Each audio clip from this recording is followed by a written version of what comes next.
가슴에 한번 손을 얹고 저를 따라서 한번 믿음의 고백을 함께 한 후에 하나님 말씀 함께 나누도록 하겠습니다. 나는 하나님을 예배합니다. 오늘 마음을 열고 하나님 말씀을 듣겠습니다. 말씀이 내 삶의 능력이 될 것입니다. 아멘. 하나님께서 우리의 믿음의 고백대로 이루어 주실 줄 믿습니다. 저희가 8월 한 달 주파수를 맞춰라 라는 주제로 하나님 앞에 함께 나아가고 있습니다. 오늘 저희가 하나님께 맞출 주파수는 소망의 주파수입니다. 여러분, 우리가 일반적으로 아는 소망의 의미는 이런 것이죠. 어떤 일이 이루어지기를 원하는 간절한 마음. 한 학교에서 선생님께서 아이들에게 꿈과 소망을 물어보셨대요. 너희들의 꿈이 뭐니, 소망이 뭐니? 선생님, 저는 나중에 아이들을 가르치는 선생님이 되고 싶어요. 저는 과학자가 되고 싶어요. 저는 가수가 되고 싶어요. 한 아이가 이런 소망을 말하는 겁니다. 저는 재벌 2세가 되고 싶어요. 근데 요즘 저희 아버지께서 노력을 안 하세요.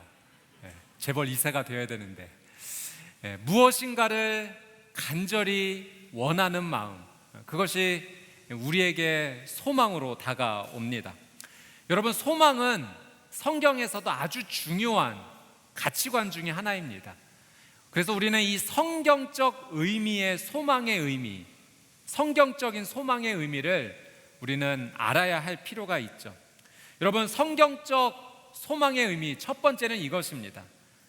하나님께서 분명히 이루어 주실 것을 믿는다는 것이죠. 그래서 여러분, 이 소망은요, 성경에서의 소망은 믿음과 연결이 되어 있습니다. 성경에서 말하는 소망은 늘 믿음과 동행을 하죠. 어떻게 보면 이 믿음의 얼굴이 소망이라고 말할 정도로 아주 긴밀한 관계를 가지고 있습니다. 무엇을 믿는가? 하나님께서 나의 아버지가 되신다라는 사실을 믿는 거예요. 나는 그분의 자녀다라는 사실을 믿는 거예요.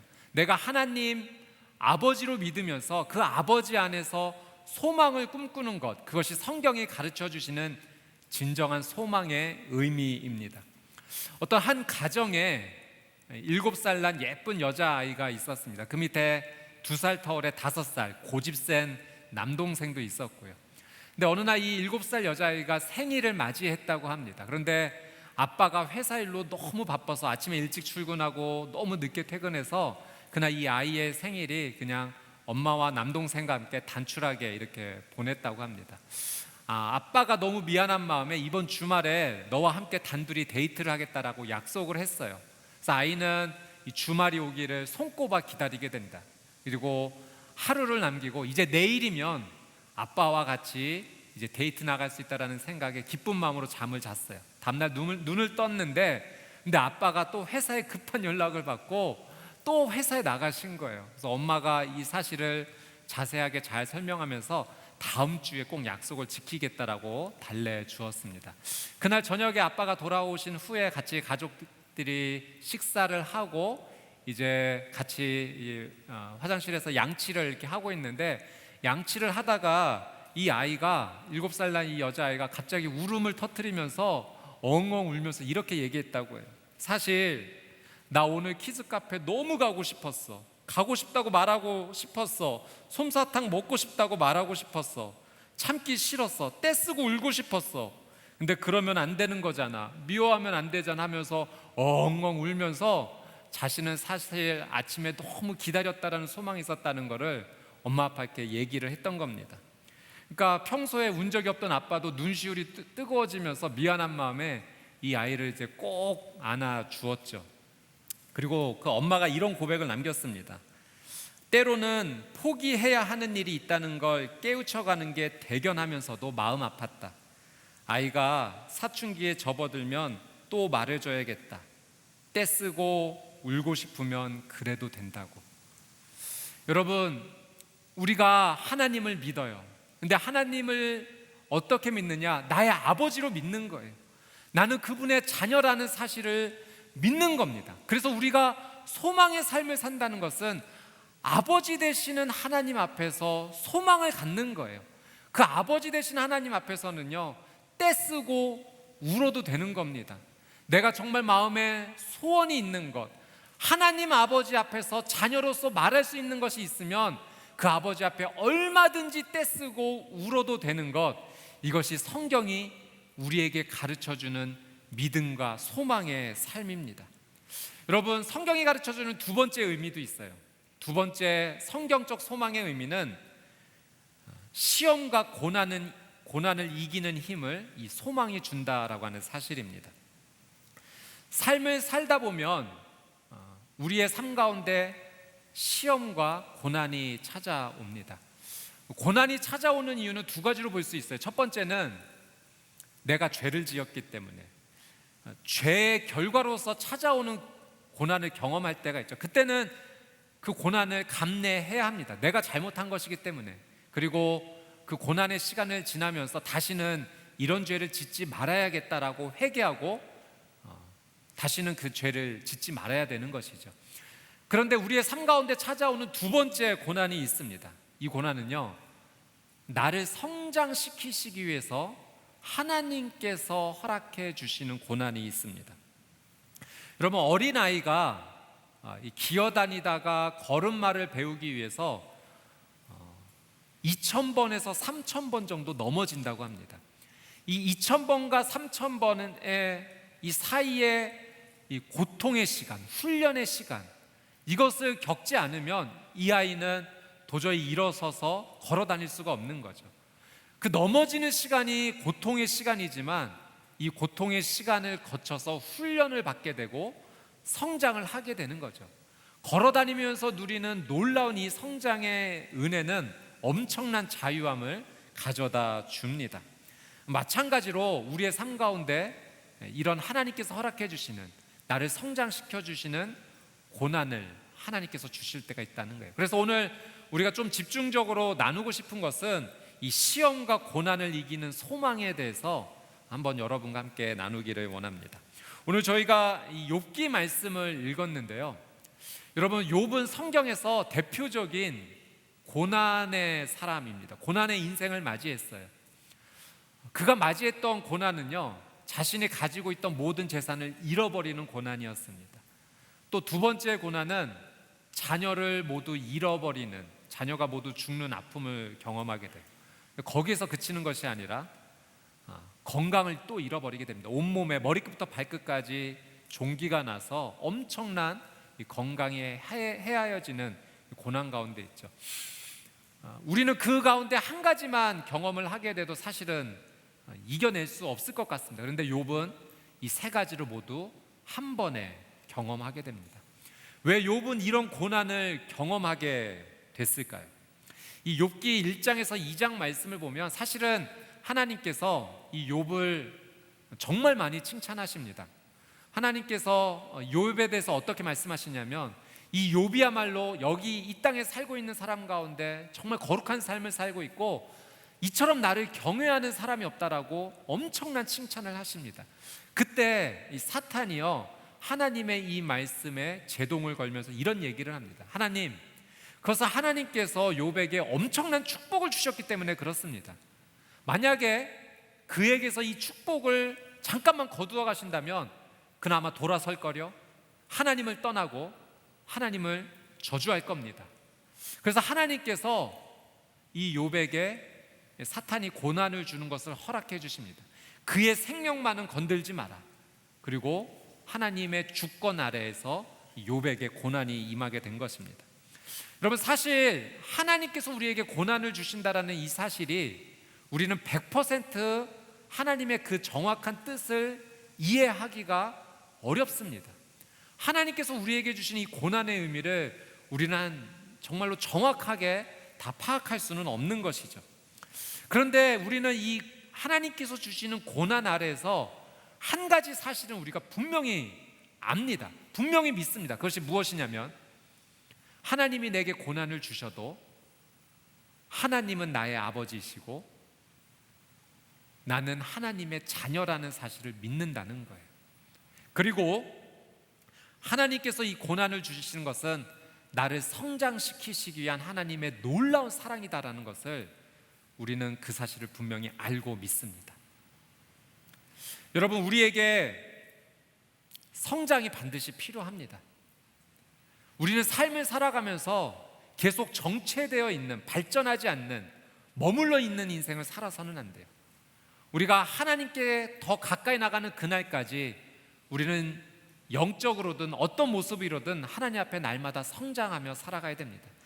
좀 전에 말씀드렸던 이 아기가, 누워 있었던 아기가 기어다니게 되고 걸어다니게 되고 나중에 뛰어다니게 되는 그 훈련의 시간, 그 고통의 시간을 지나서 그렇게 성장해 나가는 것처럼 말이죠. 여러분, 이 아이가 뛰어다니게 되면은 누워 있었던 시절과는 엄청난 차이가 있는 겁니다.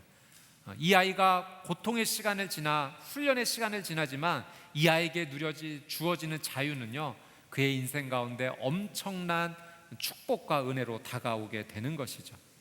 여러분, 하나님께서 우리에게 고난을 주신다라고 할 때요, 우리를 사랑하시는 목적 아래서 주시는 것입니다. 근데 하나님께서 우리를 성장시키시기 위한 이 고난이 허락되어질 때 고난만 주시는 것이 아니라 사실은 이 고난을 이길 수 있는 은혜, 고난을 넘어설 수 있는 힘도 함께 허락해 주신다는 거예요.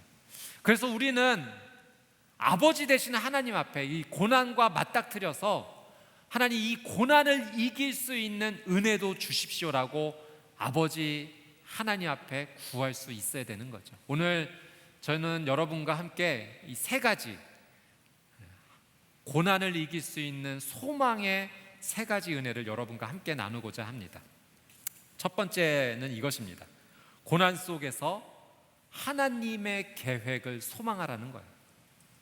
여러분, 우리가 맞이하는 이 고난 속에서요, 우리는 하나님의 계획을 하나님 앞에 달라고 요청해야 됩니다. 우리에게 찾아오는 고난의 의미를 우리는 다 이해하지 못할 때가 있어요. 지금 왜 내가 이 질병에 머물러야 되는지, 지금 내가 왜 이 실패의 순간을 걸어가야 되는지, 지금 왜 내가 인생의 이 정체되는 어려움 상황 속에서 머물러 있어야 되는지, 사실은 내게 찾아온 이 고난의 의미를 다 이해하지 못합니다. 그러나 분명한 사실은 하나님께서 내게 이 고난, 성장의 시간을 주셨다면 하나님께서는 고난만 주신 것이 아니라 이 고난을 통해 나를 어떻게 성장시키시기 위한 계획이 분명히 다 있다라고 하는 사실이죠. 그래서 우리는 그 하나님의 계획을 구해야 됩니다. 출애굽기 15장 말씀에 보면 이스라엘 백성들이 모세와 함께 하나님의 놀라운 은혜로 홍해 바다를 건너가게 됩니다. 이 홍해 바다를 건넌 뒤에 이스라엘 백성이 들어갔던 장소는 광야였어요. 수루 광야입니다. 이 수루 광야를 3일 길을 걸어가는데 물을 찾지 못합니다. 그리고 마라라는 곳에 드디어 도착해서 물을 발견했는데 뛰어가서 물을 마셔보니까 이 물이요, 사람이 먹을 수 없는 엄청난 쓴물이었습니다. 백성들이 여기서 원망과 불평이 터져 나옵니다.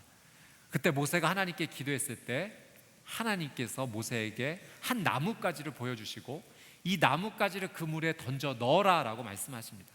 그 나뭇가지를 던져 넣자 비로소 그 썼던 물이요, 달게 변하게 되었고 이 이스라엘 백성들이 마음껏 이 물을 마시게 됩니다. 그것이 출애굽기 15장 말씀에 기록이 되어 있습니다.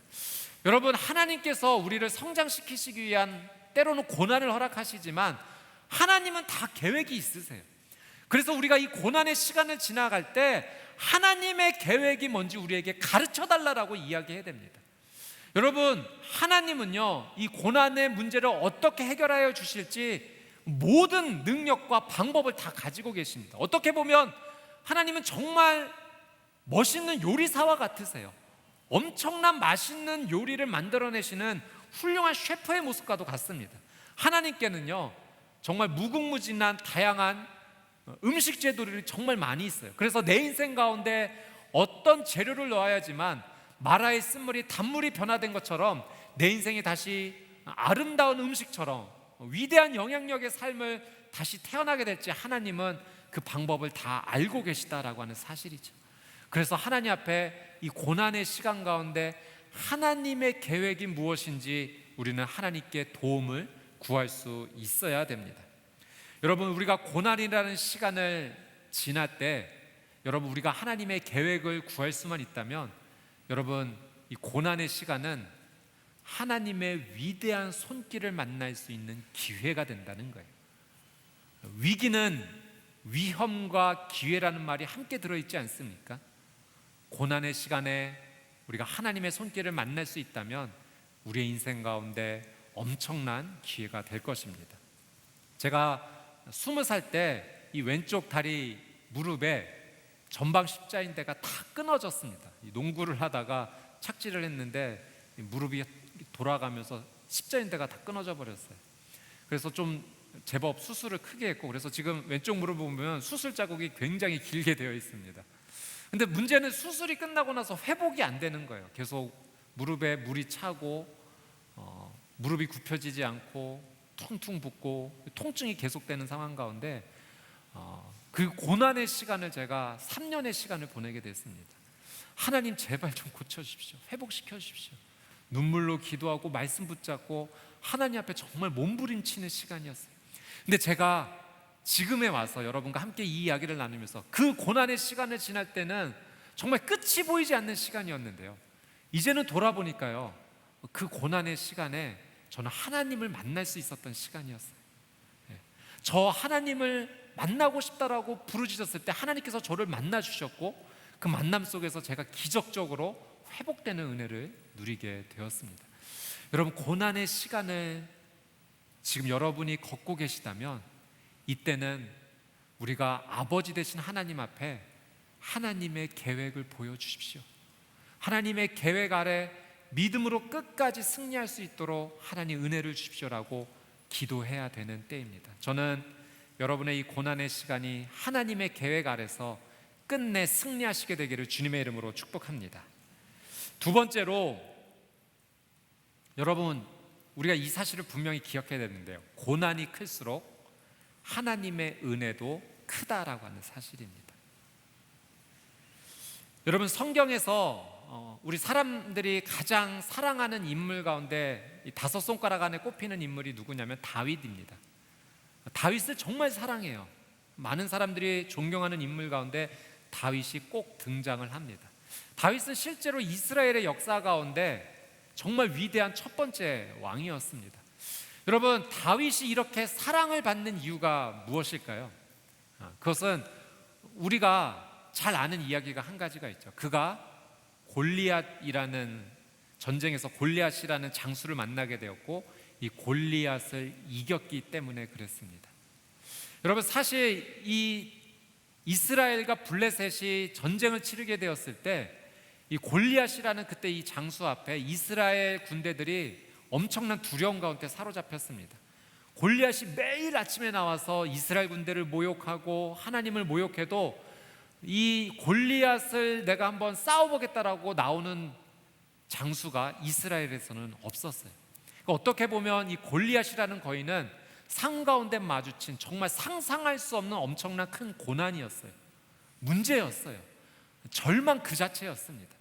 그런데 어느 날 다윗이 이 싸움의 현장 형들의 안부를 알기 위해서 찾아왔다가 이 골리앗을 만나게 되었고, 이 골리앗이 하나님의 은혜를 입고 나와서 이 물맷돌을 가지고 던져서 골리앗을 쓰러뜨리고 골리앗을 이기게 되죠. 여러분, 다윗이 그렇게 위대한 다윗이 될 수 있었던 이유가 무엇입니까? 골리앗이 있었기 때문에 그래요.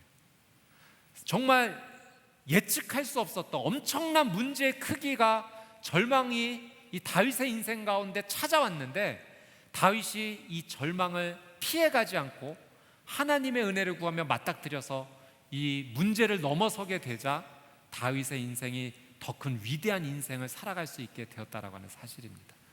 여러분, 우리의 인생 가운데 때로 정말 우리가 상상할 수 없는 고난이 몰려올 때가 있어요. 도저히 내 힘으로 해결할 수 없는 일이죠. 근데 여러분, 분명히 기억하십시오. 고난이 크면 클수록 하나님의 은혜는 훨씬 더 크다라고 하는 사실입니다. 다윗이 이 골리앗을 이길 수 있었던 이유는 골리앗만을 보았던 것이 아니라 이 골리앗보다 훨씬 능력이 있으신 하나님을 바라볼 수 있는 그 믿음이, 그 소망이 다윗에게 있었기 때문에 그래요. 다윗은 언제나 하나님을 주목하는 인생을 살게 됩니다. 이 시편 3편 말씀을 보면 이 다윗의 믿음이 드러나는 장면이 있는데요. 우리 시편 3편 1절에서 3절 말씀을 한번 같이 보도록 하겠습니다. 시편 3편 1절에서 3절 같이 읽어볼까요? 시작. 여호와여, 내게는 적들이 어찌 이리 많습니까? 나를 거스르고 맞서는 사람이 많습니다. 많은 사람들이 나를 두고 그는 하나님께 구원을 얻지 못한다라고 말합니다. 그러나 여호와여, 주는 내 방패이시며 내 영광이시며 내 머리를 드시는 분이시니. 여러분, 이 시편 3편이 다윗의 신앙 고백인데요, 어떤 상황이냐면 자기 아들 압살롬이 반역을 일으킵니다. 그래서 자녀가 일으킨 이 반역 때문에 급하게 지금 도망가고 쫓겨나는 상황입니다. 그래서 1절 말씀에 보면 여호와여, 내게 적들이 어찌 그리 많습니까? 하나님, 나를 괴롭히는 이 고난이 너무나도 많습니다라고 다윗이 솔직하게 하나님 앞에 이야기해요. 그런데 이렇게 하나님 앞에 적들이 너무 많아요 라고 하는 것으로 그치지 않고 이 3절로 바로 보면은 3절 말씀 한 번만 더 보여주시겠어요? 다윗이 이런 고백을 해요. 그러나 여호와여, 주는 내 방패이시며 내 영광이시며 내 머리를 드시는 분이시니. 다윗은 이 고난 앞에서 이 고난보다 훨씬 더 큰 하나님을 또다시 주목합니다. 하나님이 내 방패이십니다. 하나님이 내 영광이십니다. 내 머리를 드실 수 있는 분은 오직 여호와 하나님 당신뿐입니다. 내게 적들이 이렇게 많고 내가 지금 이겨낼 수 없는 이런 상황 가운데, 그러나 이 문제를 해결해 주시는 우리 하나님은 더 위대하신 분이십니다라고 이 신앙 고백, 하나님 앞에 믿음의 고백을 다윗이 했다라고 하는 사실이죠. 저는 여러분이 이 믿음의 고백을 하시게 되기를 주님의 이름으로 축복합니다. 여러분, 고난이 크면 클수록 이 고난보다 하나님이 더 크시다는 것을 믿음으로 고백하시게 되기를 주님의 이름으로 축복합니다. 제 딸이 하나 있는데요, 이 아이가 6살 때 하루는 이제 유치원 가면서 준비를 하는데, 오늘은 유치원 가기 싫어요 이렇게 아침에 때를 조금 썼습니다. 그래서 제가 유치원 정도 뭐 하루 안 가도 되겠지 하는 마음에 그래, 오늘 유치원 가지 마 라고 이야기를 했는데, 갑자기 이 아이가 울면서 방으로 뛰어들어가는 거예요. 나중에 알고 보니까 자기가 유치원 가기 싫다라고 얘기했는데 아빠가 유치원 가지 말라고 해서 너무 속상했다는 거예요. 딸 키우는 건 좀 더 세심해야겠구나, 제가 그때 느꼈습니다. 근데 문제는 방으로 울면서 뛰어가다가 앞을 안 보고 뛰어가서 모서리 어디에 이렇게 머리를 쿵 하고 쾅 하는 소리에 이 아이가 앙 하고 우는 소리를 듣고 뛰어들어가 보니까 이마가 너무 많이 찢어진 거예요. 얼굴에 피범벅이 이렇게 돼서 정말 너무 깜짝 놀랐습니다. 그래서 급하게 이 아이를 이제 병원 응급실로 이렇게 데려갔는데 자기도 놀란 거죠. 피가 막 이렇게 뚝뚝 떨어지고 너무 아프니까 갑자기, 그렇게 말을 잘하던 아이가 아니었는데 막 말이 갑자기 터져 나왔어요. 엄마 아빠 죄송해요, 제가 엄마 아빠 말에 순종하지 않아서 이렇게 됐어요, 한 번만 용서해 주세요 막 이렇게 말하더니 갑자기 또 막 신앙 고백을 하는 거예요. 하나님, 한 번만 용서해 주세요. 하나님은 능력이 많으세요. 사탄아 물러가라 막 이렇게 갑자기 신앙 고백을 막 했습니다. 그래서 저도 깜짝 놀란 마음에 이제 응급실 가서 한 10발을 이상 꼬매고, 그래서 지금도 보면 조금 상처가 남아 있는데, 제가 그때요, 잘 아이가 치료받은 것에 되게 하나님께 감사했습니다. 근데 나중에 돌아와서 하나님께 감사했던 것이 있어요. 이 아이가 위기 속에서 하나님을 찾는 신앙 고백했던 것이 너무 감사했습니다. 인생에 뜻하지 않는 고난이 찾아왔을 때 하나님 도와주세요 라고 믿음의 고백을 했던 것이 너무 감사했습니다. 여러분, 우리의 인생 가운데 뜻하지 않는 어려움과 고난이 찾아올 수 있어요. 여러분, 이 고난 속에서 우리는 하나님 앞에 믿음을 고백할 수 있어야 돼요. 하나님, 내게 찾아온 이 고난이요, 내가 감당할 수가 없네요. 하나님, 내가 이겨낼 수 있는 고난이 아닙니다. 그러나 저는 믿습니다. 하나님은 전지전능하신 분이십니다. 하나님은 이 문제보다도 훨씬 더 큰 분이십니다. 하나님은 나의 방패이십니다. 하나님은 나의 영광이 되십니다. 하나님만이 나의 머리를 드실 수 있으십니다. 저는 이 믿음의 고백을 하는 여러분의 귀한 소망의 삶이 되시기를 주님의 이름으로 축복합니다. 세 번째, 마지막으로 우리가 고난 속에서 찾아야 될 소망의 은혜가 무엇이냐면, 고난 속에서 하나님의 기름 부으심을 소망해야 합니다. 여러분, 우리가 고난을 만날 때 정말 뼈저리게 느끼는 것이 무엇입니까? 내 한계예요. 내가 할 수 없구나. 내 힘이 이 고난을 이겨낼 수가 없구나. 도저히 내가 할 수 있는 방법으로는 헤쳐나가지를 못하는구나라는 것을 고난 앞에서 우리는 뼈저리게 느끼게 됩니다. 여러분, 이 고난 가운데 그래서 우리가 반드시 소망해야 될 것이 있다면 하나님의 기름 부으심입니다. 하나님의 기름 부으심. 고난 가운데 우리가 반드시 소망해야 될 것, 하나님의 기름 부으심이에요. 여러분, 저희가 다윗의 이야기를 나눴지만 다윗의 아주 유명한 신앙 고백 가운데 시편 23편 말씀이 있지 않습니까? 여호와는 나의 목자시니 내게 부족함이 없으리로다. 이 시편 23편의 5절 6절에 다윗의 또 위대한 신앙의 고백이 또 있어요. 우리 시편 23편 5절 6절 말씀도 같이 한번 읽어보도록 하겠습니다. 시작. 주께서 내 적들 앞에서 내게 상을 베푸시고 내 머리에 기름을 부으셨으니 내 잔이 넘칩니다. 내 평생의 선하심과 한결같은 사랑이 진실로 나와 함께 하실 것이니 내가 여호와의 집에서 영원히 살 것입니다. 아멘. 여러분, 5절에요 다윗이 이런 고백이에요. 주께서 내 머리에 기름을 부으셨으니. 다윗의 인생은요, 하나님께서 기름 부어주셨던 인생이에요. 그가요, 여러분 정말 상상할 수도 없는 엄청난 고난 속에서 살았던 사람입니다. 그런데 그가 끝내 하나님의 마음에 합한 자로, 하나님께 인정을 받은 자로 살 수 있었던 비결은 그의 인생의 순간순간마다 하나님의 기름 부으심이 그의 인생 가운데 임했기 때문에 그래요. 그래서 6절 말씀에 보면 내 평생에 선하심과 한결같은 하나님의 사랑이 나와 함께 할 것이라고 고백하지 않습니까? 여러분, 하나님의 기름 부으심이 임하면 하나님의 이 선하심과 하나님의 사랑이요, 우리의 삶 가운데 차고 흘러넘치게 되는 겁니다. 저는 여러분의 삶 가운데 고난이 찾아온다 할지라도 하나님께 기름 부으심을 원하는 이 소망의 삶을 통하여 하나님의 선하심, 하나님의 사랑하심이 여러분의 삶 가운데 강물처럼 흘러넘치게 되기를 주님의 이름으로 축복합니다. 여러분, 기름 부으심이, 하나님의 기름 부으심이 우리에게 반드시 필요합니다.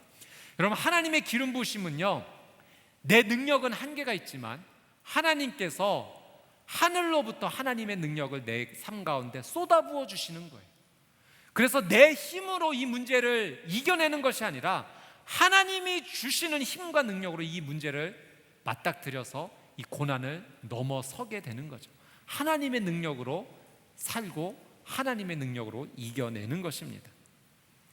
여러분, 저는 이 삶을 살면서 깜짝깜짝 놀랄 때가 너무 많습니다. 하나님께서요, 갑자기 내 삶 가운데 지혜를 쏟아부어 주실 때가 있어요. 제가 분명히 알아요. 이건 내 생각이 아니에요. 하나님이 주시는 생각이에요. 그래서 하나님이 주시는 생각을 말하고 행동하고 순종할 때 풀리지 않던 문제가 풀리는 것을 너무 많이 경험합니다. 마치 잠겨있는 어떤 문 앞에서 내 앞에 수많은 열쇠들이 있는데 하나님께서 꼭 집어서 이 열쇠야 라고 말씀해 주시는 것 같아요. 그래서 그 열쇠를 들고 그 문을 열면 문이 열린다는 겁니다. 여러분, 하나님께서 주시는 은혜는요, 내 생각을 뛰어넘을 때가 너무 많습니다.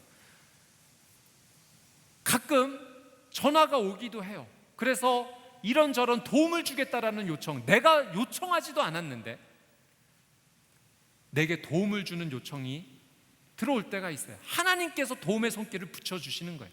내가 이 문제에 대해서 해결하지 못할 때, 내가 방법을 찾지 못할 때 하나님께서는 전혀 다른 제 삶의 방법으로 도움의 손길을 붙여주셔서 내 인생의 문제를 해결해 주시는 거예요. 여러분, 이게 기름 부으심이에요. 나는 한계를 느끼지만 하나님께서 쏟아부어 주시는 놀라운 은혜. 그래서 이 기름 부으심을 받은 사람은요, 하나님의 지혜를 가지고 살아갑니다. 그리고 하나님께서 가르쳐 주시는 선택의 삶을 살게 됩니다. 그리고 하나님께서 붙여주시는 도움을 받고 하나님의 능력으로 살게 돼요. 여러분, 그래서 이 기름 부으심을 받는다는 것은요, 마치 성령님의 바람이 내 인생 가운데 불어오는 것과 같습니다. 여러분, 성령님의 바람이 내 인생 가운데 불어올 때 우리는 그 바람을 타고 날아오를 수 있는 거예요. 내 혼자의 힘으로는 날아오를 수 없지만 성령님께서 내 인생 가운데 불어와 주시면 그 바람을 타고 성령님과 함께 날아갈 수 있는 삶을 살게 되죠. 성령님의 바람이 불어오면 그동안 내 안에 쌓였던 모든 근심, 걱정, 염려, 무능력함이요, 마치 먼지와 같이 다 날아가게 됩니다. 성령님이 불어주시는 그 바람으로 모든 것이 사라지게 돼요. 그리고 하나님의 손을 붙잡고 하나님의 도우심을 입어서 우리는 살아갈 수 있게 돼요. 성령님이 임하시면 좋은 지혜를 주세요. 성령님이 임하시면 과감한 결단력을 주세요. 성령님이 임하시면 내 능력 이상의 능력을 반드시 주십니다. 성령님이 임하시면 나를 도와주세요. 나를 밀어주세요. 어떤 분이 이런 얘기를 했어요. 약속 장소에 가는데 늦은 거예요. 기도하시면서 갔어요. 하나님, 늦지 않게 저 좀 도와주세요. 근데 가다가 이 스텝이 엉켜서 넘어지신 거예요. 근데 이분이 일어나시면서 이렇게 하나님 앞에 얘기했어요. 하나님, 너무 세게는 밀지 말아주세요. 네. 여러분, 하나님이 우리가 도움을 구할 때 우리를 밀어주세요. 우리를 도와주신다고요. 여러분, 그것이 바로 기름 부으심, 성령님의 바람이 임하는 놀라운 인생입니다. 저는 여러분의 삶이 하나님의 기름 부으심, 성령의 바람과 함께하는 놀라운 소망의 삶이 되시기를 주님의 이름으로 축복합니다. 여러분, 우리가 욥기 말씀을 본문으로 함께 읽었습니다. 욥이 상상할 수 없는 고난을 당했잖아요. 그런데 하나님의 은혜 안에서 그가 회복되게 됩니다. 여러분, 이 욥이 고난의 시간을 통해서 얻은 최고의 선물이 뭔지 아세요? 오늘 저희가 읽은 본문의 5절 말씀입니다. 우리 5절 말씀을 같이 한번 읽어보도록 하겠습니다. 5절 시작. 내가 주에 대해 지금까지 내 귀로만 들었는데 이제 내 눈으로 주를 보게 됐습니다.